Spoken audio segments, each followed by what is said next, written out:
నా అన్వేషణ మాటలు హద్దులు దాటితే ఎలా ఉంటుంది? ప్రజలు అంటే సపోర్ట్ చేసిన ప్రజలే ఎలా బుద్ధి చెబుతారు అనడానికి నా అన్వేషణ ఒక ఉదాహరణ. ఎందుకు అంటే నా అన్వేషణ అని ఒక యూట్యూబ్ ఛానల్ పెట్టి మొత్తం దేశాలు, రాష్ట్రాలు, ఇతర ప్రాంతాలు తిరిగి అక్కడ కల్చర్ ఎలా ఉంటుంది, ఎలా ఉంటారు అక్కడ అందరూ అనేది వీడియో తీసి ఒక మంచి ఫాలోయింగ్ అనేది క్రియేట్ చేసుకున్నాడు. ఒక మంచి ఇమేజ్ని క్రియేట్ చేసుకున్నాడు.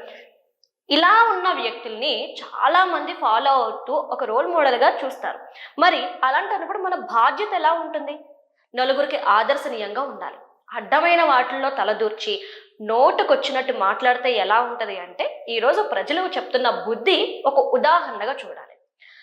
మనకు తెలుసు, శివాజీ గారు స్త్రీల పట్ల కొన్ని వ్యాఖ్యలు చేశారు. చేసిన దానికి క్షమాపణ కోరారు. అందరూ ఒప్పుకున్నారు. ఆ 2 పదాలు మీరు వాడుండాల్సింది కాదు అని. ఇది ఒక పెద్ద చర్చగా మారింది సినీ ఇండస్ట్రీలోని, అలానే ఇటు కొన్ని సంఘాల మధ్య కూడా. ఇలా ఉన్న నేపథ్యంలో నా అన్వేషణ అనే వ్యక్తి వచ్చి ఆయన ఎలాంటి మాటలు మాట్లాడారంటే, సీతమ్మ ద్రౌపది విషయంలో చాలా అసభ్యకరంగా, అలానే గరికపాటి గారి విషయంలో వాడలేని పదజాలం, శివాజీ గారి విషయాల్లో ఈ విధంగా చేసినందుకు లక్షల మంది, అంటే ఒక్క రోజులో లక్షల మంది ఆయన అన్ఫాలో కొడుతున్నారు. అన్ఫాలో కొట్టడం మాత్రమే కాదు, ఆయన యూట్యూబ్ ఛానల్, ఇన్స్టా, ఆ తర్వాత ఫేస్బుక్, ఇలా ఆయన సోషల్ మీడియా అకౌంట్స్ ఏవైతే ఉన్నాయో వాటన్నిటికీ కూడా రిపోర్ట్స్ కొట్టడం అనేది స్టార్ట్ అయింది. దీన్ని బట్టి మనకు అర్థం అవ్వాలి ఒకటే, ఎవరైతే మనల్ని అందలం ఎక్కిస్తారో వాళ్ళే మనల్ని పాతాళానికి దింపేస్తారో ఒళ్ళు దగ్గర పెట్టుకోకపోతే అనడానికి ఇది ఒక నిదర్శనం. అయితే ఇక్కడ అన్వేషణ గురించి మనం మరొకటి మాట్లాడాలి. అంటారు కదా, చింత చచ్చినా పులుపు చావదు అని. ఇది కరెక్ట్గా అన్వేషణకి బాగా సెట్ అవుద్ది.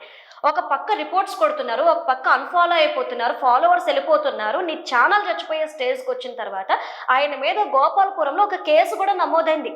మా హిందూ దేవతల్ని కించపరుస్తున్నారు, మా స్త్రీలను కించపరుస్తున్నారు, ఆయన హద్దులు దాటి మాట్లాడారు, ఆయన మీద యాక్షన్ తీసుకోండి అని చెప్పేసి కేసు ఫైల్ చేస్తే స్త్రీలు, మహిళలు అందరూ కూడా ఆయన మీద రియాక్ట్ అయితే ఆయన దిగొచ్చి నన్ను అందరూ అన్సబ్స్క్రైబ్ చేసేస్తున్నారు, అన్ఫాలో కొట్టేస్తున్నారు, కాబట్టి నేను మిమ్మల్ని క్షమాపణ కోరుతున్నాను అంటూ ఆయన మాట్లాడిన మాటలు ఒక్కసారి వినిపించిన తర్వాత మనం ఏం మాట్లాడాలన్నా మాట్లాడదాం. ఛాన్స్ లేదు, తప్పు జరుగుతుంది కాబట్టి క్షమాపణ కోరుకుంటాను. అదే తప్పు అని ఒప్పుకుంటున్నాను కదా. సో ఇప్పుడు నేను తప్పు చేస్తే రాత్రికి వినాయకుడి సన్నిధిలోనే రక్తం తప్పుకొని చచ్చిపోతాను కనుక నా తప్పు మీరు స్వీకరించకపోతే ఈ సంవత్సరం నుంచి నెక్స్ట్ సంవత్సరం వరకు అష్ట దరిద్రాలు మీకు అంటుకుంటాయి. ఛాలెంజ్ వినాయకుడి మీద ప్రమాణకం చేసి చెప్తున్నాను. నేను తప్పు చేస్తే ఈ రాత్రికి రక్తం తప్పుకొని చచ్చిపోతాను. కానీ మీకు ఈ సంవత్సరం 26 అంతా నాలుగు మీద మధ్యలోనే అష్ట దరిద్రాలు పట్టుకొని సర్వనాశనం అయిపోతుంది. నేను చెప్తున్న తప్పుని స్వీకరించకపోతే. 2, గరికపాటి గారికి టీషర్టును ఇక్కడ తప్పు ఎవరిది తెలుసా?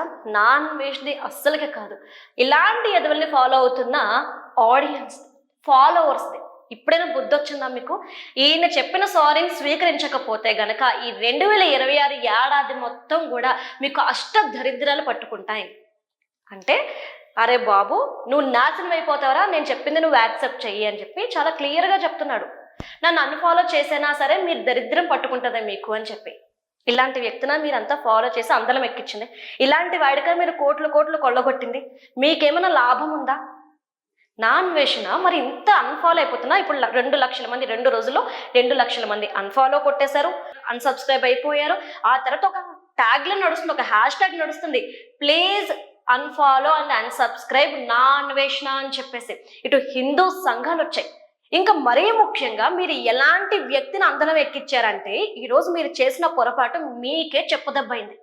ఇది కేవలం ఆడియన్స్కి మాత్రమే నేను చెప్తున్నా, ఎవరైతే వాడిని ఫాలో అవుతున్నారో వాళ్ళని మాత్రమే. ఏవయ్యా, ఇక్కడ మహిళగానే చూడాలి, కానీ మహిళకి మతాలు అంటించడం ఏంటి? ఏదైనా ఘోరం జరిగితే మహిళగా సపోర్ట్ చేయాలి. అసలు ఒక టాపిక్ని ఎక్కడికో తీసుకెళ్ళిపోయాడు, అనవసరమైన నోడుదోల ప్రదర్శించాడు, ఈరోజు చెప్పు దెబ్బ తింటున్నాడు. ఇలాంటి వ్యక్తిని చూసి చాలా మంది బుద్ధి తెచ్చుకోవాలి. ముఖ్యంగా నా అన్వేషణ అనే వ్యక్తి ఒళ్ళు దగ్గర పెట్టుకొని మాట్లాడండి. మీరు మాట్లాడింది కరెక్ట్ అని సమర్థించుకున్నారు. మళ్ళీ 2026 మొత్తం మీకు అష్ట దరిద్రాలు అంటుకుంటాయి, మీరు కష్టాలు అనుభవిస్తారు, కాబట్టి నేను చెప్పింది చెయ్యండి. ఇది నా అన్వేషణ పాయింట్ ఆఫ్ వ్యూ. అంటే ఏం చేసినా ఏం చెప్పినా నాదే కరెక్ట్, మీరంతా తప్పు అని ఆయన పాయింట్ ఆఫ్ వ్యూ. కాబట్టి ఎవరికైనా సరే మీరు ఫాలో కొట్టాలనుకున్నా, లేదంటే ఎవరినైనా మీరు హైప్ తీసుకురావాలనిపించినా ఒక్కసారి వెనక ముందు ఆలోచించండి, ఎవరిని మనం అందులో ఎక్కిస్తున్నాము అనేది. ఇలాంటి వాళ్ళకి, ఇలాంటి ఎదవలకి మనం అవకాశాలు ఇస్తే ఇలాంటి మాటలే పడాల్సి వస్తుంది. ముఖ్యంగా నా అన్వేషణ గురించి ఇంకొక మాట చెప్పాలి. ఇక్కడికైనా ఇంతకైనా ఆయన మారాలి. క్షమాపణ చెప్పినంత మాత్రాన సరిపోదు. ఎందుకంటే నువ్వు చేసిన ఒకే ఒక్క తప్పు, నీకు సంబంధం లేని వాటిల్లో నీ నోటుదోల ప్రదర్శించడం వల్ల ఈ రోజు నువ్వు ఫాలోవర్స్ ని అందరినీ కోల్పోయే పరిస్థితి వచ్చింది. ఈ రోజు రిపోర్ట్స్ కొట్టడం స్టార్ట్ అయింది. ఇదే విధంగా రిపోర్ట్స్ కంటిన్యూ అయ్యాయి అంటే నీ ఛానల్ ఎగిరిపోవడం అయితే ఖాయం. ఇది గుర్తుపెట్టుకో. కాబట్టి ఒళ్ళు దగ్గర పెట్టుకొని ఇకపై ప్రదర్శించు అని చెప్పేసి, ఇది మేమంటున్న మాట కాదు, ప్రజల నుండి వస్తున్న మాట. మొత్తం మీద చూసుకుంటే ఒక పక్క అన్ఫాలోవర్స్ అయిపోతున్నారు, కేసుల మీద కేసులు. ఇటు బజరంగ్ దళ్ వాళ్ళు కావచ్చు, లేదంటే విశ్వ హిందూ పరిషత్ వాళ్ళు కావచ్చు, గోపాలపురం లాంటి ప్రదేశాల్లో ఇప్పటికే పలు చోట్ల నా అన్వేషణ మీద కేసులు అయితే నమోదయ్యాయి. అయితే ఇంకా ఇప్పుడు ప్రజలైతే ఊరుకునే పరిస్థితుల్లో లేరు. ఎందుకు అంటే నువ్వు ఇండియాకి రా, ఫస్ట్ ఎక్కడ ఉండి మాట్లాడడం కాదు, ఇండియాకి రా, ఎవరు ఎవరిదికి వస్తారో, ఎవరు ఎవరిని అన్ఫాలో కొడతారో, ఎవరి మీద ప్రతాపం చూపిస్తారో మేము చూపిస్తాము అని చెప్పి ఇటు ఇండియన్స్ ఛాలెంజ్ చేస్తున్నారు, ముఖ్యంగా హిందువులు ఛాలెంజ్ చేస్తున్నారు. మరి ఈ ఛాలెంజ్ ని అన్వేషణ స్వీకరిస్తాడో, లేదంటే అక్కడే ఉండి ఇలాంటి వ్యాఖ్యలు చేస్తాడో, మరి నిజంగా వీళ్ళు పిలిచినట్టు ఇండియాకి వచ్చి రండి చూసుకుందాం అంటాడో అయితే వేచి చూడాలి.